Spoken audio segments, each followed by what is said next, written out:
Welcome to Saving America. This is your host, Dr. David D. Shine, and this is our segment that we call In the News. And as has been the case recently, we've got plenty in the news, much of it questionable. And of course, we had Biden, the alleged president, out there claiming that the economy is just roaring along because of his wonderful policies.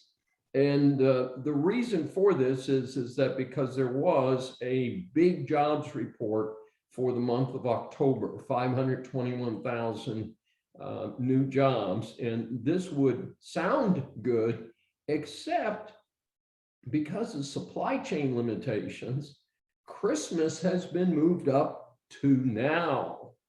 Companies are running Christmas specials now. People are being warned that the shelves may be quite bare as we get close to Christmas. So logically, as people are returning to retail stores, while they're continuing to buy online, they're returning to retail stores. What's happening is that they are staffing up already for Christmas. So what you might normally see a surge in November, you've seen that surge in October. And frankly, you know, the cliche is the proof is in the pudding.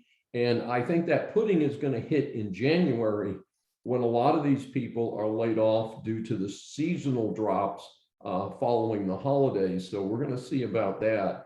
Biden was also crowing about the unemployment rate of 4.6%.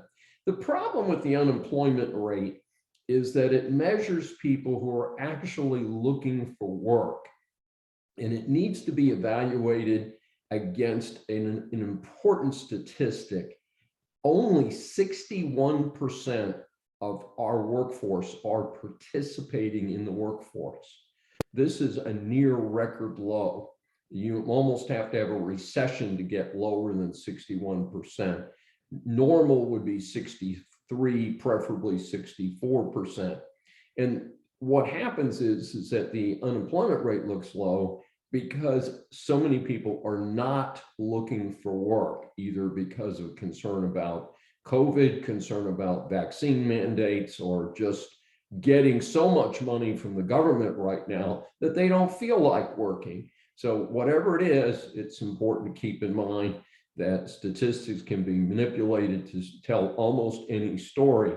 The real story is that real economic growth was only about 2% in the last quarter, and inflation is roaring along at a record level of 6%. And this is a very, very important situation. And the Wall Street Journal is describing this as stagflation. I remember stagflation. In fact, it helped get Ronald Reagan elected in 1980 and ensured that President Jimmy Carter was not reelected. And Carter, of course, another nice guy but failed Democrat, couldn't run the economy, even though he'd been a successful small businessman. And I think it's interesting because people have started to make comparisons because of stagflation and other issues to Biden. An important distinction: this clown is not a nice guy. He's corrupt, he's stupid, and he is definitely rude. And this guy does not deserve the moniker of a nice guy. I would still defend Jimmy Carter as a nice guy. Not a very good president, but at least a nice guy.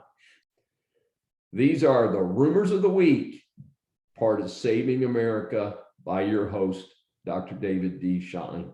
Thanks for joining us.